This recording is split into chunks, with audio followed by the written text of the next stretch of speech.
Yes കിസാറ്റ് ക്യാറ്റിൻ്റെ 2025 rank list വന്നു. So ഇനി നമുക്ക് എന്തൊക്കെയാണ് ചെയ്യേണ്ടതെന്നുള്ള ഇൻസ്ട്രക്ഷൻ കിസാറ്റ് തന്നിട്ടുണ്ട്. നമുക്ക് എന്തൊക്കെയാണെന്നുള്ളത് നോക്കാം കേട്ടോ. Online mark entry, option registration, അതുപോലെ തന്നെ NCL അപ്ഡേഷൻ. ഈ 3 കാര്യങ്ങളാണ് നിങ്ങളുടെ പ്രൊഫൈലിൽ ചെയ്യാനുള്ളത്. ബിടെക്കിനും ബിലെറ്റിനും സെയിം ഇൻസ്ട്രക്ഷനാണ്. സോ നിങ്ങളെല്ലാവരും തന്നെ ശ്രദ്ധിച്ച് കേട്ടിട്ട് അത് ചെയ്യുക കേട്ടോ. അല്ലെങ്കിൽ വെബ്സൈറ്റിൽ ഇതിൻ്റെ നോട്ടിഫിക്കേഷൻ വന്നിട്ടുണ്ട്, ഇൻസ്ട്രക്ഷൻ വന്നിട്ടുണ്ട്. നിങ്ങളത് വായിച്ച് നോക്കിയിട്ട് വേണമെങ്കിൽ ചെയ്യാം. അല്ലെങ്കിൽ ഇത് കേട്ടിട്ട് നിങ്ങൾക്ക് മനസ്സിലാക്കിയിട്ട് ചെയ്യാം. എങ്ങനെയാണെങ്കിലും മനസ്സിലാക്കി കറക്റ്റായിട്ട് ചെയ്യാമെന്നുള്ളതാണ് കേട്ടോ. ഓക്കെ, അപ്പോൾ നമുക്ക് എന്തൊക്കെയാണ് പറയുന്നതെന്നുള്ളത് നോക്കാം കേട്ടോ. എനിക്ക് ചെറിയ ഒരു അസ്വസ്ഥത, പനികളും കാര്യങ്ങളൊക്കെ ഉണ്ട്. അപ്പോൾ എന്തെങ്കിലുമൊക്കെ മിസ്റ്റേക്ക് വന്ന് പോയിട്ടുണ്ടെങ്കിൽ നിങ്ങൾ ക്ഷമിക്കുക കേട്ടോ. നമുക്ക് എങ്ങനെയാണ് കാര്യങ്ങളൊക്കെ ചെയ്യണമെന്ന് നോക്കാം. അപ്പോൾ ആദ്യത്തെ കാര്യം ഓൺലൈൻ മാർക്ക് എൻട്രി ആണ്. അപ്പോൾ ചിലപ്പോൾ പറഞ്ഞു വരുമ്പോൾ റിലേ ഒക്കെ പോകുന്ന പോലെ തോന്നും നിങ്ങൾക്ക്.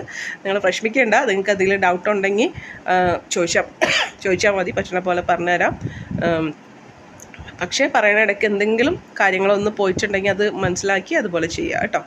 ഓക്കെ, ഓൺലൈൻ മാർക്ക് എൻട്രി എന്ന് പറയുമ്പോൾ ഇതിൽ നിങ്ങൾക്ക് വേറെ കൂടുതൽ കൺഫ്യൂഷൻ്റെ ഒന്നും ആവശ്യമില്ല. അതായത് നമുക്ക് ഇനി മാർക്ക് കൊടുത്തിട്ട് വേറെ റാങ്ക് വരാനോ അങ്ങനെയൊന്നുമില്ല. നിങ്ങൾക്കിപ്പോൾ വന്നേക്കുന്ന ഈ റാങ്കാണ് നിങ്ങളുടെ ക്യാറ്റ് റാങ്ക്, ബിടെക്കിൻ്റെ റാങ്ക്. ഇനി അതിലൊരു മാറ്റം ഒരു സാഹചര്യത്തിൽ ഉണ്ടാവാൻ പോകുന്നില്ല. അപ്പോൾ മാർക്ക് എൻട്രി കൊടുത്തു കഴിയുമ്പോൾ കീമില പോലെ ഇനി റാങ്ക് വ്യത്യാസം വരുമെന്ന് വെച്ചാൽ ഇല്ല. പിന്നെ എന്തിനാ മാർക്ക് കൊടുക്കാൻ പറയുന്നതെന്ന് വെച്ചാൽ ഓരോ കോഴ്സിനും ഇത്ര പെർസെൻറ്റേജ് മാർക്ക് വേണം എലിജിബിലിറ്റി എന്ന് പറഞ്ഞിട്ട് നമ്മളുടെ പ്രോസ്പെക്ടസിൽ കാണിച്ചിട്ടുണ്ട്. സോ അത് നിങ്ങൾ ഓക്കെ ആണ് എന്ന് നോക്കാൻ വേണ്ടി മാത്രമാണ് നിങ്ങളുടെ അടുത്ത് മാർക്ക് കൊടുക്കാനായിട്ട് പറയുന്നത്. അപ്പോൾ നമ്മളുടെ ബിടെക് ഫസ്റ്റ് ഇയറിലേക്ക് കയറുന്നവർ +2ൻ്റെ മാർക്കും ആയിരിക്കും. അതുപോലെ തന്നെ ബിലെറ്റ് സെക്കൻഡ് ഇയറിലേക്ക് കയറുന്നവർ അതനുസരിച്ച് ചെയ്തേക്കുന്ന ഡിപ്ലോമ കോഴ്സുകളുടെ മറ്റ് മാർക്കുകളായിരിക്കും അതിൽ കാണിച്ചേക്കണേ. അപ്പോൾ അത് കറക്റ്റായിട്ട് നോക്കിയിട്ട് നിങ്ങളുടെ സർട്ടിഫിക്കറ്റ് എടുത്ത് വെച്ചിട്ട് അത് പറയുന്നുണ്ട്. നിങ്ങൾ സർട്ടിഫിക്കറ്റ് എടുത്ത് വെച്ചാൽ തന്നെ നിങ്ങളുടെ കൺഫ്യൂഷൻ പകുതി തീരും. അപ്പോൾ അതനുസരിച്ചിട്ട് അങ്ങ് കൊടുത്താൽ മതി കേട്ടോ. അപ്പോൾ ഈ ക്യുസാറ്റിൻ്റെ ഒരു പ്രത്യേകത നിങ്ങൾക്കറിയാമല്ലോ അല്ലേ. അതായത് ബിടെക് ഫസ്റ്റ് ഇയറിലെ കുട്ടികൾക്ക് സെക്കൻഡ് ഇയറിലേക്ക് കയറുന്ന കുട്ടികൾക്കാണെങ്കിലും ഒരേപോലെയാണ് കാര്യങ്ങളൊക്കെ പോവുക. അലോട്ട്മെൻറ്റും കാര്യങ്ങളും ഒക്കെ പോവുക. പക്ഷേ സെപ്പറേറ്റ് അലോട്ട്മെൻ്റ് ആയിരിക്കും. ബിലെറ്റിൻ്റെ അലോട്ട്മെൻറ്റ് വേറെ വരും, ബിടെക്കിൻ്റെ അലോട്ട്മെൻറ്റ് വേറെ വരും കേട്ടോ. എപ്പോഴും വെബ്സൈറ്റാണ് നിങ്ങൾ നോക്കേണ്ടത്. അതുപോലെ തന്നെ ബിടെക്കിൽ ഫസ്റ്റ് ഇയറിൽ കയറുന്ന കുട്ടികൾക്ക് സെക്കൻഡ് ഇയറിൽ ക്യുസാറ്റ് ക്യാമ്പസ് മാറാനും അതുപോലെ തന്നെ കോഴ്സ് മാറാനും ബ്രാഞ്ച് മാറാനും സമ്മതിക്കാറുണ്ട്. ആ സമയത്ത് അതിൻ്റെ നോട്ടിഫിക്കേഷൻ വരും. ആ ടൈമിൽ നിങ്ങൾ കാര്യങ്ങൾ ചെയ്ത് കൊടുത്താൽ മതി. അപ്പോൾ പക്ഷേ ഇവിടെ ഇപ്പോൾ നിങ്ങൾ ക്യുസെക്കിലാണെങ്കിൽ SOയിലേക്ക് മാറണം. നമുക്കറിയാലോ 2 ക്യാമ്പസാണ് ബിടെക്കിൻ്റെ മെയിനായിട്ടുള്ളത്. ഒന്ന് school of engineering Thrikkakara, SOE എന്നാണ് നമ്മൾ പറയുന്നത്, ആ ഒരു ക്യാമ്പസും മറ്റൊന്ന് ക്യുസെക്ക് കുട്ടനാടുള്ള ക്യാമ്പസും. അപ്പോൾ നിങ്ങളിപ്പോൾ കുട്ടനാട് എടുത്തിട്ട് ക്യുസെക്കിലേക്ക് മാറണം എന്നുണ്ടെങ്കിൽ SOയിൽ സീറ്റ് വേണം. തൃക്കാക്കരയ്ക്ക് മാറണം എന്നുണ്ടെങ്കിൽ SOയിൽ സീറ്റ് വേണം. ഞാനതാ പറഞ്ഞത്. ഇടയ്ക്കെൻ്റെ റിലേ ഒന്ന് പോവുകയാണെങ്കിൽ നിങ്ങൾ ക്ഷമിക്കുക കേട്ടോ. പറയണേൽ എന്തെങ്കിലും ഉണ്ടെങ്കിൽ നിങ്ങളത് മെൻഷൻ ചെയ്യുകയും ചെയ്യുക. എങ്ങനെയാണ് പറഞ്ഞേക്കുന്നത് അങ്ങനെ തന്നെയാണോ എന്നുള്ളതൊന്ന് നിങ്ങൾക്ക് ഡൗട്ട് ഉണ്ടെങ്കിൽ ചോദിക്കുക. ഓക്കെ, അപ്പോൾ നിങ്ങൾക്ക് പറഞ്ഞു വന്നത് സെക്കൻഡ് ഇയറിൽ നിങ്ങൾക്ക് ക്യുസെക്കിന്ന് SOയിലേക്ക് മാറണം എന്നുണ്ടെങ്കിൽ അത് പോസിബിളാണ്. പക്ഷേ SOയിൽ സീറ്റ് വേക്കൻസി നമ്മൾ ഉദ്ദേശിക്കുന്ന ബ്രാഞ്ചിൽ വേണം എന്നുള്ളതാണ്. അതുപോലെ ബ്രാഞ്ചുകളും ഇപ്പോൾ EC എടുത്തിട്ട് നിങ്ങൾക്ക് CS മാറാം എന്ന് പറ്റും സെക്കൻഡ് ഇയർ. പക്ഷേ അവിടെ CS നമുക്ക് വേക്കൻസി ഉണ്ടെങ്കിലാണ് മാറാൻ പറ്റുള്ളൂ കേട്ടോ. അപ്പോൾ അതിനും ഒക്കെ നോക്കുന്നത് ഈ റാങ്ക് തന്നെയാണ്. പിന്നെ 2 സെമസ്റ്ററിലെ മാർക്കിൻ്റെ ഇതും അത്യാവശ്യം നോക്കും. പക്ഷേ മെയിനായിട്ട് നോക്കുന്നത് ക്യാറ്റ് റാങ്കിൻ്റെ ബേസിൽ തന്നെയാണ് ആ ഒരു അങ്ങോട്ടുള്ള ഇങ്ങോട്ടുള്ള ട്രാൻസ്ഫർ നിങ്ങൾക്ക് ശ്രദ്ധിക്കാം ഓക്കെ ആവുന്നത് കേട്ടോ. ഓക്കെ, ഇനി ഓപ്ഷൻ രജിസ്ട്രേഷൻ ചെയ്യുമ്പോൾ ശ്രദ്ധിക്കുക. അത് വളരെ ഇമ്പോർട്ടൻ്റ് ആണ്. അപ്പോൾ കുറച്ച് പേര് കഴിഞ്ഞ ദിവസം ഓൾ ഇന്ത്യ മെറ്റിൽ നിങ്ങളെ പരിഗണിക്കണോ എന്നുള്ള എനിക്ക് PGക്കാർക്കാണ് കൂടുതൽ ആ ക്വസ്റ്റ്യൻ വന്നേക്കണേന്ന് തോന്നുന്നു. അപ്പോൾ അത് നിങ്ങളിപ്പോൾ അതിൽ കണ്ട ഒരു ക്വസ്റ്റ്യൻ എന്ന് പറഞ്ഞാൽ അങ്ങനെ നമ്മൾ ഓൾ ഇന്ത്യ മെറ്റിൽ നിങ്ങളെ പരിഗണിക്കണോ എന്നുള്ള ക്വസ്റ്റ്യന് S കൊടുത്തിട്ടുണ്ടെങ്കിൽ നിങ്ങളെ സ്റ്റേറ്റ് മെറ്റിൽ പരിഗണിക്കൂലേ എന്നൊരു ക്വസ്റ്റ്യൻ കണ്ടായിരുന്നു. പരിഗണിക്കും. അത് നിങ്ങളുടെ ഓപ്ഷൻസ് എങ്ങനെ ഇരിക്കുന്നോ അല്ലെങ്കിൽ നിങ്ങളുടെ റാങ്ക് ബേസ് ചെയ്തിട്ടുള്ള അലോട്ട്മെൻറ്റും കാര്യങ്ങളൊക്കെയാണ് വരുന്നത്. അതിനെപ്പറ്റി ഞാൻ ഒന്ന് പറഞ്ഞുതരാം. ലാസ്റ്റ് ആകുമ്പോൾ ഒന്ന് പറഞ്ഞുതരാം. ഞാൻ ഓൾറെഡി ആ ഒരു വീഡിയോയിൽ കുറേ കാര്യങ്ങൾ പറഞ്ഞിട്ടുണ്ട്. നമുക്കിപ്പോൾ ഇൻസ്ട്രക്ഷൻ ഒന്ന് വായിച്ചു പോകും എന്താണെന്നുള്ളത് കേട്ടോ. പിന്നെ 3ാമത്തെ കാര്യം പറഞ്ഞേക്കുന്നത് NCL അപ്ഡേഷനാണ് കേട്ടോ. അത് കറക്റ്റായിട്ട് ചെയ്യുക. OBC NCL അപ്ഡേഷൻ അത് ഓൾറെഡി എല്ലാവരും ചെയ്തിട്ടുണ്ടെന്ന് എനിക്ക് തോന്നുന്നു. അപ്പോൾ ജനറൽ ഇൻസ്ട്രക്ഷൻ വരുന്നത് 1ാമത്തെ കാര്യം നമുക്ക് വന്നേക്കുന്ന ഈ റാങ്ക് എന്ന് പറയുന്നത് നമ്മളുടെ ക്യുസാറ്റ് നമ്മളെ എഴുതിയ എക്സാമിൻ്റെ മാർക്കിൻ്റെ ബേസിലാണ്. അല്ലാതെ നമുക്ക് വേറൊരു +2ൻ്റെ മാർക്കും അങ്ങനെയൊന്നും കാര്യങ്ങളില്ല. ക്യാറ്റ് റാങ്ക് എന്ന് പറയുന്നത് നമ്മൾ എഴുതിയ എക്സാമിൻ്റെ ബേസിൽ മാത്രമാണ് കേട്ടോ. ഓരോ പ്രോഗ്രാമിനും നമ്മൾ എഴുതിയ എക്സാമിൻ്റെ മാർക്കാണ്. ഇനി നിങ്ങൾ റാങ്ക് ലിസ്റ്റിൽ ഉണ്ടായിട്ട് മാത്രം കാര്യമില്ല.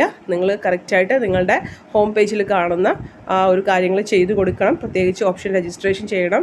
അപ്പോൾ നിങ്ങളുടെ മാർക്കും അതുപോലെ തന്നെ ഓപ്ഷൻ രജിസ്ട്രേഷനും ചെയ്തില്ലെങ്കിൽ നിങ്ങളെ ഈ ഒരു അലോട്ട്മെൻറ്റിൽ പരിഗണിക്കില്ല. നിങ്ങൾക്ക് ഈ അലോട്ട്മെൻറ്റിൽ താല്പര്യമില്ല എന്നാണ് കിസാറ്റ് മനസ്സിലാക്കുള്ളൂ. സോ അതുകൊണ്ട് അത് കറക്റ്റായിട്ട് ചെയ്തു കൊടുക്കുക. നിങ്ങളുടെ ഫ്രണ്ട്സിലേക്കൊക്കെ പറയാം കേട്ടോ, ഇങ്ങനെ ഓപ്ഷൻ രജിസ്ട്രേഷൻ ചെയ്യണം എന്നുള്ളത്. അപ്പോൾ നിങ്ങളുടെ പ്രൊഫൈലിൽ ഒരു കുറേ ഓപ്ഷൻസ് കാണിച്ചിട്ടുണ്ടാവും. അത് അങ്ങനെ തന്നെ എടുത്ത് വെച്ച് സേവ് ആക്കുകയോ സബ്മിറ്റ് ചെയ്യുകയോ ചെയ്യരുത്. നിങ്ങളുടെ ചോയ്സ് അനുസരിച്ചിട്ടാണ് നിങ്ങളത് ചെയ്യേണ്ടത്. ഏതൊക്കെ ബ്രാഞ്ച് വേണം, ഏതൊക്കെ കാര്യങ്ങൾ വേണം എന്നുള്ളതൊക്കെ നിങ്ങൾ നോക്കിയിട്ടാണ് ചെയ്യേണ്ടത്. അപ്പോൾ ഒരു ബ്രാഞ്ചിൽ തന്നെ നമുക്കറിയാം, ഇപ്പോൾ നമ്മൾ കമ്പ്യൂട്ടർ സയൻസ് എന്ന് പറയുന്ന ഒരു ബ്രാഞ്ച് എടുക്കുമ്പോൾ തന്നെ അതിൽ 4 ഓപ്ഷൻസ് ഉണ്ട്. എങ്ങനെയാണ്? Computer science SOE state merit, computer science SOE all India merit, computer science ക്യുസെക് സ്റ്റേറ്റ് മെറിറ്റ്, കമ്പ്യൂട്ടർ സയൻസ് ക്യുസെക് ഓൾ ഇന്ത്യ മെറിറ്റ്. അപ്പോൾ കമ്പ്യൂട്ടർ സയൻസിൽ തന്നെ 4 ഓപ്ഷൻസ് നമുക്ക് വരുന്നുണ്ട്, മനസ്സിലായോ? അല്ലെങ്കിൽ 4 ചോയ്സുകൾ വരുന്നുണ്ട്. അപ്പോൾ നിങ്ങൾക്ക് ഇപ്പോൾ SOE മാത്രം താല്പര്യമുള്ളൂ എങ്കിൽ SOE മാത്രം വെക്കാം. സ്റ്റേറ്റ് മെറിറ്റ് മാത്രം താല്പര്യമുള്ളൂ എങ്കിൽ സ്റ്റേറ്റ് മെറിറ്റ് മാത്രം വെക്കാം. അതല്ല SOEയിൽ മാത്രം സ്റ്റേറ്റ് മെറിറ്റും ഓൾ ഇന്ത്യ മെറിറ്റുമാണ് ഉദ്ദേശിക്കണമെങ്കിൽ അങ്ങനെ വെക്കാം. അപ്പോൾ നിങ്ങളോട് ഇതിനു മുമ്പ് പറഞ്ഞിട്ടുണ്ട്, ഒരു ഓപ്ഷൻ നമ്മൾ ഒരു 10 എണ്ണം വച്ചിട്ടുണ്ടെങ്കിൽ 5ാമത്തെ നമ്മൾക്ക് ഫസ്റ്റ് അലോട്ട്മെൻറ്റിൽ കിട്ടിയാൽ ബാക്കി താഴെയുള്ള എല്ലാം ഡിലീറ്റ് ആയിട്ട് പോകും. സോ അതിൽ നിങ്ങളുടെ ഏതെങ്കിലും സ്റ്റേറ്റ് മെറിറ്റ് ഉണ്ടെങ്കിൽ അത് പിന്നെ കിട്ടൂല. മുകളിലുള്ളത് നമ്മൾ കിട്ടിയതിന് താഴെയുള്ളതിന് നമ്മൾ ലോവർ ഓപ്ഷനും കിട്ടിയതിന് മുകളിലുള്ളതിന് നമ്മൾ ഹയർ ഓപ്ഷനുമാണ്. അപ്പം നമ്മൾക്ക് ഒരു അലോട്ട്മെൻറ്റ് 5ാമത്തെ വന്നിട്ടുണ്ടെങ്കിൽ 6, 7, 8, 9, 10 പോകും. മുകളിലുള്ള 1, 2, 3, 4 ഹയർ ഓപ്ഷൻസേ നിൽക്കുള്ളൂ. അടുത്ത അലോട്ട്മെൻറ്റിൽ നമ്മുടെ റാങ്കും മറ്റു കാര്യങ്ങളും അനുസരിച്ചിട്ട് അതിലേക്കായിരിക്കും നമുക്ക് അലോട്ട്മെൻറ്റ് വരാനുള്ള ചാൻസ്. അപ്പോൾ ഓർക്കുക, സാധാരണ ഏതൊരു അലോട്ട്മെൻറ്റ് കഴിഞ്ഞാലും നമ്മൾ കേൾക്കുന്ന ഒരു ക്വസ്റ്റ്യനാണ്, എനിക്ക് കിട്ടിയേക്കുന്ന കോളേജോ കോഴ്സോ എനിക്ക് താല്പര്യമില്ല എന്നുള്ളത്. അപ്പോൾ അതുകൊണ്ട് ഇവിടെ പ്രത്യേകിച്ച് കൂടുതൽ കോളേജൊന്നുമില്ല, 2 ക്യാമ്പസ് ഉള്ളൂ. അപ്പോൾ ആ ഒരു ക്യാമ്പസ് നിങ്ങൾക്ക് ഇഷ്ടമുണ്ടോ, ആ കോഴ്സ് നിങ്ങൾ ഇഷ്ടമുണ്ടോ എന്ന് നോക്കിയിട്ട് മാത്രം വെക്കുക. കാരണം ഒരു അലോട്ട്മെൻറ്റ് നമുക്ക് അതിലേക്ക് കിട്ടി, അടുത്ത അലോട്ട്മെൻറ്റ് നമ്മുടെ റാങ്ക് അനുസരിച്ചിട്ട് മാത്രമാണ് അതിന് മുകളിലേക്ക് കിട്ടുള്ളൂ. ചിലപ്പോൾ അത് തന്നെയായിരിക്കും വീണ്ടും വരിക. അപ്പോൾ പിന്നീട് എനിക്കിത് മുഴുവൻ പഠിക്കണമല്ലോ, എനിക്കിഷ്ടമില്ലാത്ത കോഴ്സാണല്ലോ, ക്യാമ്പസ് ആണല്ലോ എന്ന് വിചാരിക്കേണ്ട. ഒന്നുമില്ലെങ്കിൽ നിങ്ങൾക്ക് അത് ഇഷ്ടപ്പെട്ട് പഠിക്കുക, അല്ലെങ്കിൽ ഇഷ്ടമില്ല എനിക്കത് ഒരിക്കലും പോകാൻ പറ്റില്ല എന്നുണ്ടെങ്കിൽ അത് വെക്കാതിരിക്കുക എന്നുള്ളതാണ് ഏതൊരു അലോട്ട്മെൻറ്റ് പ്രോസസ്സിലും നമുക്ക് പറയാനുള്ള ഒരു അഡ്വൈസ് എന്ന് പറയുന്നത് കേട്ടോ. ഓക്കെ, അപ്പോൾ നിങ്ങൾ അത് ഓപ്ഷൻസ് നോക്കാം. അതുപോലെ തന്നെ നിങ്ങളിപ്പോൾ ഞാൻ നേരത്തെ പറഞ്ഞു, നിങ്ങൾക്ക് ഒരു ബ്രാഞ്ചിൽ തന്നെ 4 ഓപ്ഷൻ ഉണ്ടെന്ന് പറഞ്ഞു. എങ്ങനെ? SOEയിൽ 2 ഓപ്ഷനും ക്യുസെക്കിൽ 2 ഓപ്ഷനും, അങ്ങനെ 4 ഓപ്ഷൻ ഉണ്ടെന്ന് പറഞ്ഞു. അപ്പോൾ നിങ്ങൾക്ക് വേണമെങ്കിൽ കമ്പ്യൂട്ടർ സയൻസ് ആണ് നിങ്ങൾ ഏറ്റവും കൂടുതൽ ആഗ്രഹിക്കുന്ന ഒരു പ്രോഗ്രാമെങ്കിൽ, നിങ്ങൾക്കറിയാം കമ്പ്യൂട്ടർ സയൻസിൽ നമ്മൾക്ക് കുറച്ച് പാടാണ് കിട്ടാനായിട്ട്. എല്ലാ വർഷവും കുട്ടികൾ ഈ കമ്പ്യൂട്ടർ സയൻസിന് തന്നെയാണ് കിടന്ന് കൂടുതൽ ആഗ്രഹിക്കുന്നത്. സോ നിങ്ങൾക്ക് SOE സ്റ്റേറ്റ് മെറിറ്റ് വെച്ചിട്ട്, SOE ഓൾ ഇന്ത്യ മെറിറ്റ് വെച്ചിട്ട് വേണമെങ്കിൽ നിങ്ങൾക്ക് SOE ത്രിബിളി വെക്കാം. മനസ്സിലാവുന്നുണ്ടോ? കാരണം ത്രിബിളി കിട്ടാൻ കുറച്ചും കൂടി ഈസിയാണ് നമുക്ക്, അല്ല ഇതിനെക്കാട്ടിയും കമ്പ്യൂട്ടർ സയൻസിനെക്കാട്ടിയും ഏറ്റവും ഈസിയാണെന്നല്ല പറയണത്, CS-നെക്കാട്ടിയും ഈസിയാണെന്ന്. അപ്പോൾ അവിടെ നിങ്ങൾ ഓൾ ഇന്ത്യ മെറിറ്റ് ഇടയ്ക്ക് കൊണ്ടുപോയി വെച്ചെന്ന് വിചാരിച്ച്, കമ്പ്യൂട്ടർ സയൻസിൻ്റെ ഓൾ ഇന്ത്യ മെറിറ്റ് ഇടയ്ക്ക് കൊണ്ടുപോയി വെച്ചെന്ന് വിചാരിച്ച് ഈ ECയുടെ സ്റ്റേറ്റ് മെറിറ്റ് കിട്ടാതിരിക്കില്ല. മനസ്സിലാവണ്ടല്ലോ. ഇപ്പോൾ computer science state merit SOE വെച്ചു, computer science all India merit SOE വെച്ചു. അടുത്ത ചോയ്സ് എനിക്ക് ഏറ്റവും ഇഷ്ടമുള്ള ഒരു കോഴ്സ് ഞാൻ നോക്കുന്നത് ത്രിബിളി ആണെങ്കിൽ ത്രിബിളി SOE വെക്കാം, കുഴപ്പമില്ല. അവിടെ ആ ഒരു ഓൾ ഇന്ത്യ മെറിറ്റ് SOEയുടെ വരാനുള്ള ചാൻസ് കുറവാണ്. ത്രിബിളി ആയിരിക്കും സ്റ്റേറ്റ് മെറിറ്റ് വരാനുള്ള ചാൻസ് ഉള്ളത്. മനസ്സിലാവണ്ടോ?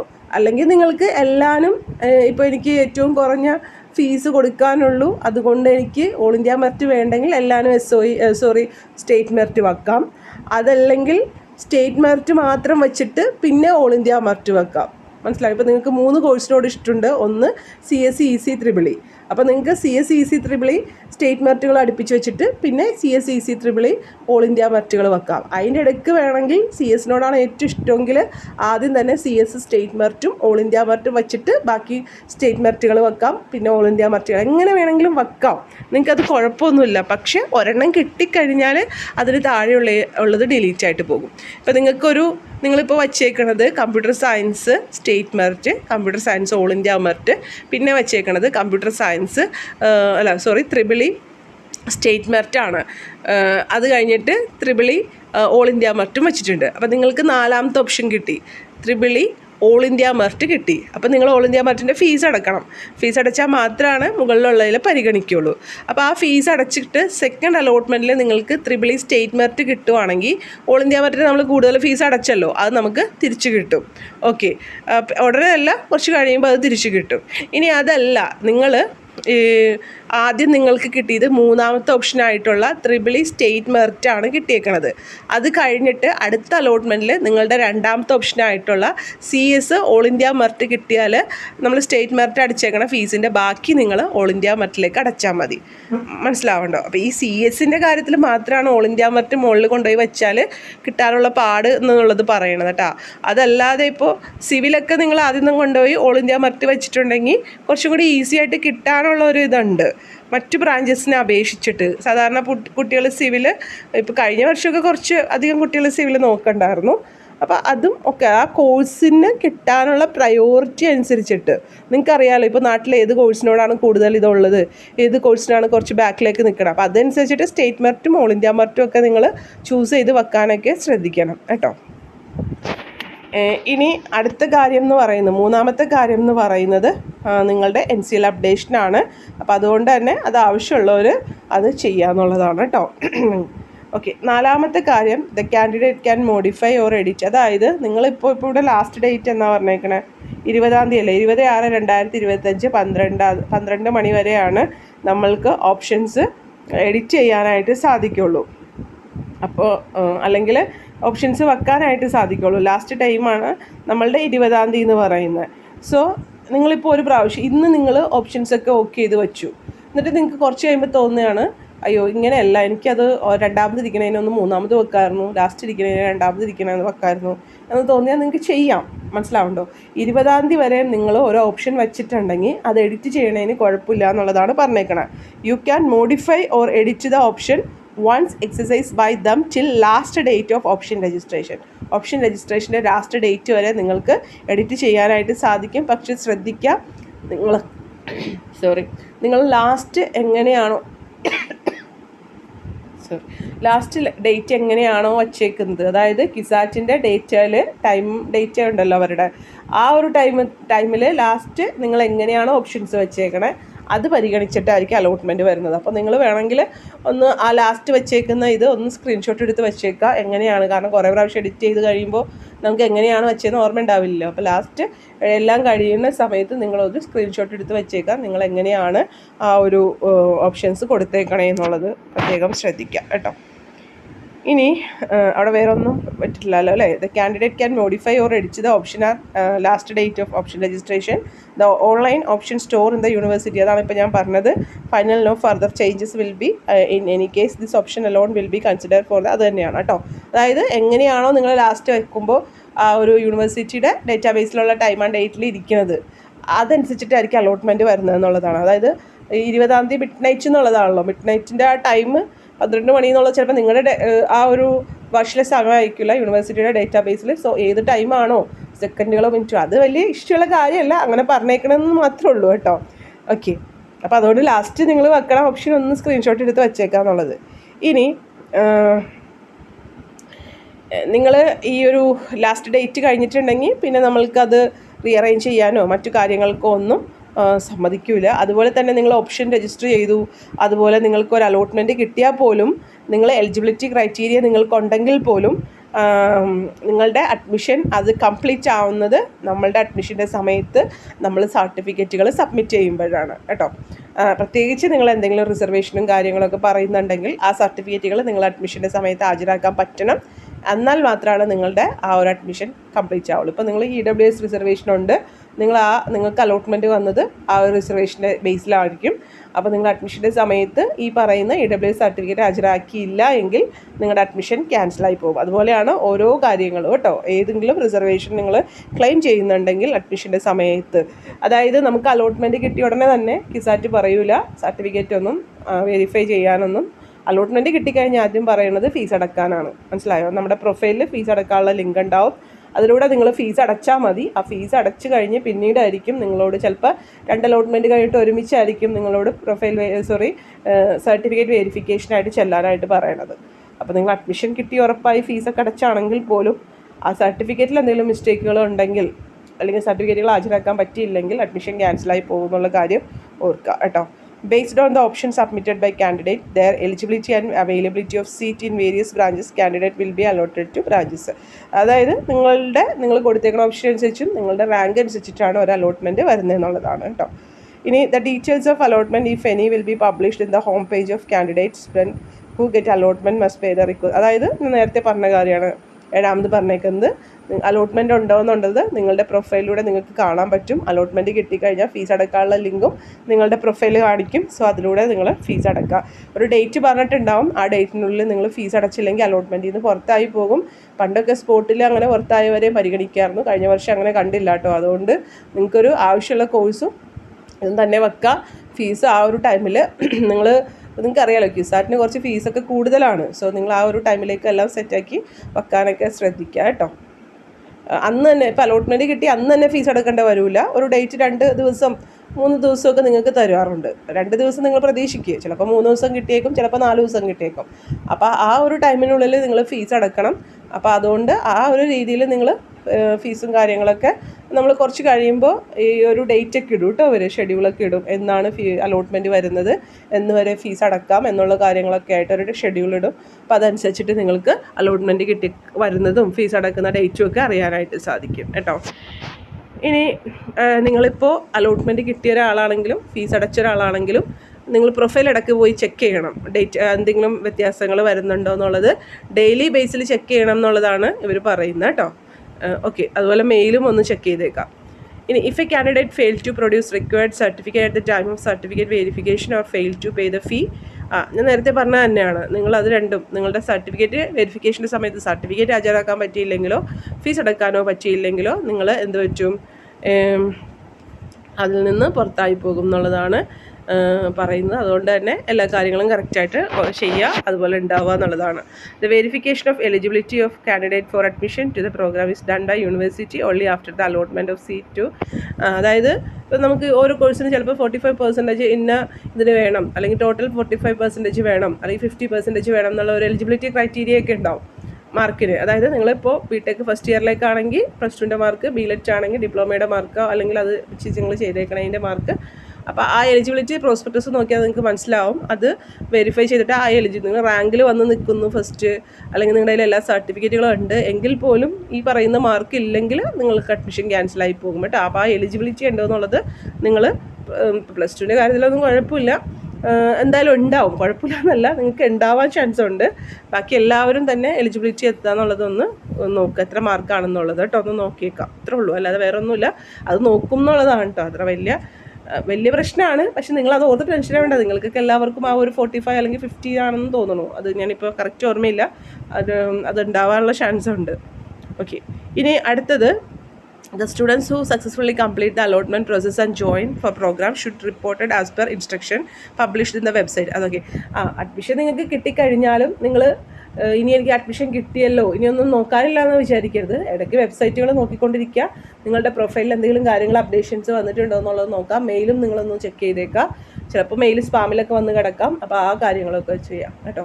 അതുപോലെ തന്നെ സ്പോട്ട് അലോട്ട്മെൻറ്റിൻ്റെ ഇൻസ്ട്രക്ഷനൊക്കെ നിങ്ങൾക്ക് മെയിലായിട്ടും പ്രൊഫൈൽ അങ്ങനെ പാർട്ടിസിപ്പേറ്റ് ചെയ്യുന്നുണ്ടെങ്കിൽ ആ സ്പോട്ടിനെ പറ്റി നമ്മൾ പറയാം പിന്നീട്. അപ്പോൾ അതൊക്കെ, അതായത് അലോട്ട്മെൻറ്റ് കിട്ടിക്കഴിഞ്ഞാലും നിങ്ങൾ വെബ്സൈറ്റ് നോക്കൽ നിർത്തരുത്. ക്ലാസ്സുകൾ തുടങ്ങുന്നവരെ വെബ്സൈറ്റുകൾ, അല്ലെങ്കിൽ നിങ്ങളൊരു ഗ്രൂപ്പിലേക്ക് ആഡ് ആവുന്നവരെ, അഡ്മിഷൻ കിട്ടിക്കഴിഞ്ഞാൽ നിങ്ങൾ വാട്സപ്പ് ഗ്രൂപ്പിലേക്ക് ആഡ് ആക്കും വെരിഫിക്കേഷനൊക്കെ കഴിഞ്ഞതിന് ശേഷം. അപ്പോൾ ആ ഒരു ടൈമൊക്കെ വരും. ചിലപ്പോൾ അങ്ങനെ ആക്കിക്കഴിഞ്ഞാൽ ചിലപ്പോൾ വാട്സപ്പിൽ നിങ്ങൾക്ക് മെസ്സേജുകൾ വന്നുകൊണ്ടിരിക്കും. അല്ലെങ്കിലും ക്ലാസ്സുകൾ തുടങ്ങി ക്ലാസ്സിൽ പോകുന്നവരെയൊക്കെ നിങ്ങൾ വെബ്സൈറ്റുകൾ കറക്റ്റായിട്ടും നിങ്ങളുടെ പ്രൊഫൈൽ ഇടയ്ക്കൊക്കെ ഒന്ന് ലോഗിൻ ചെയ്ത് നോക്കിയേക്കാം കേട്ടോ. ഇനി നിങ്ങളുടെ പാസ്വേഡിനെ പറ്റിയിട്ടാണ് പറയുന്നത്. നിങ്ങൾക്കറിയാമല്ലോ, നിങ്ങളുടെ റെസ്പോൺസിബിലിറ്റിയാണ്. അപ്പോൾ ലാസ്റ്റ് ഡേറ്റ് 26/6/2025 വരെയാണ് കേട്ടോ. അപ്പോൾ ഓപ്ഷൻസ് രജിസ്റ്റർ ചെയ്യുമ്പോൾ ശ്രദ്ധിക്കുക, നിങ്ങൾ ചോയ്സ് കൊടുക്കണത് പ്രത്യേകം ശ്രദ്ധിക്കേണ്ടത്. ഒരു അലോട്ട്മെൻറ്റ് നിങ്ങൾക്ക് കിട്ടിയാൽ താഴെയുള്ളത് ഡിലീറ്റ് ആയിട്ട് പോകും.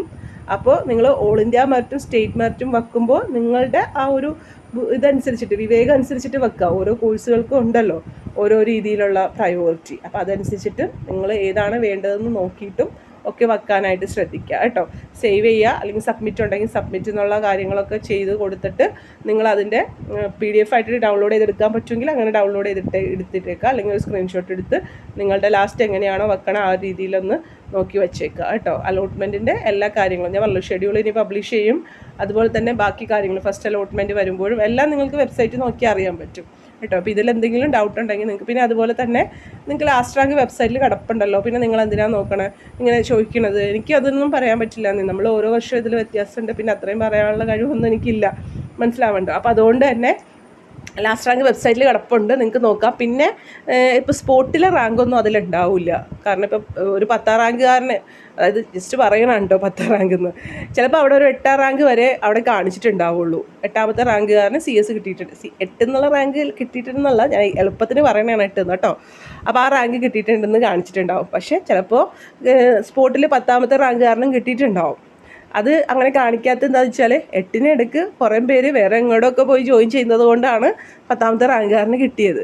അതല്ല, അടുത്ത സ്പോട്ട് വരുമ്പോൾ 9ാമത്തെ റാങ്കുകാരൻ അവിടെ നിൽപ്പുണ്ടെങ്കിൽ അദ്ദേഹത്തിനായിരിക്കും കിട്ടുക. അപ്പോൾ അതുകൊണ്ട് ലാസ്റ്റ് റാങ്ക് നോക്കുമ്പോൾ സ്പോട്ടിലെ റാങ്ക് ഉണ്ടാവില്ല, പക്ഷേ കുറച്ചും കൂടി റാങ്ക് ഉള്ളവർക്ക് ചിലപ്പോൾ കിട്ടിയേക്കാം. അത് ആ ഒരു ടൈമിലെ മറ്റു അലോട്ട്മെൻറ്റുകൾ, കീം, ജോസൈഡ് അലൊക്കേഷൻ, അല്ല JEE അങ്ങനെയൊക്കെ വരുന്നുണ്ടല്ലോ, IIT NIT, അപ്പോൾ അതൊക്കെ അനുസരിച്ചിട്ടാണ് ഇവിടെ സീറ്റുകൾ വേക്കൻസി വരുന്നത്. പിന്നെ കീം ആദ്യം എപ്പോഴും കിസാറ്റിൻ്റെ 2 എണ്ണം കഴിയുമ്പോഴാണ്, ചിലപ്പോൾ കിസാറ്റ് 2ാമത്തേന് കീം ഒന്ന് കഴിയാൻ വേണ്ടി, ആദ്യത്തെങ്കിലും ഒന്ന് കഴിയാൻ വേണ്ടിയൊക്കെ വെയിറ്റ് ചെയ്യാറുണ്ട്. അപ്പോൾ അങ്ങനെയൊക്കെയാണ്. അപ്പോൾ അതനുസരിച്ചിട്ട് ചിലപ്പോൾ സീറ്റ് വേക്കൻസി വരും. പിന്നെ കിസാറ്റിൻ്റെ ഫീ റീഫണ്ട് പോളിസി നിങ്ങൾ മനസ്സിലാക്കണം കേട്ടോ. അത് കുറച്ച് കഴിയുമ്പോൾ ഇടും കിസാറ്റ്. അപ്പോൾ കിസാറ്റിൽ നിന്ന് നിങ്ങൾ പോകുമ്പോൾ ഇവിടുത്തെ ഫീസ് വാങ്ങിച്ചിട്ട് വേറൊരു സ്ഥലത്തേക്ക് പോകാമെന്ന് നിങ്ങൾ വിചാരിക്കരുത്. ഉടനെ ഫീസ് കിട്ടൂല. പിന്നെ ഫീസ് തിരിച്ച് കിട്ടണതിനും ഓരോ ഡേറ്റുകൾക്ക് ഇത്ര % ഓഫ് ഒക്കെ ഉണ്ട്. അപ്പോൾ അതൊക്കെ നിങ്ങൾ ആ റീഫണ്ട് പോളിസി വരുമ്പോൾ അത് വായിച്ച് മനസ്സിലാക്കുകയൊക്കെ ചെയ്യണം കേട്ടോ. ഓക്കെ, അപ്പോൾ വീഡിയോ ഇഷ്ടമായെങ്കിൽ നിങ്ങൾ ലൈക്ക് ചെയ്യണേ. Take care, stay blessed. Thank you.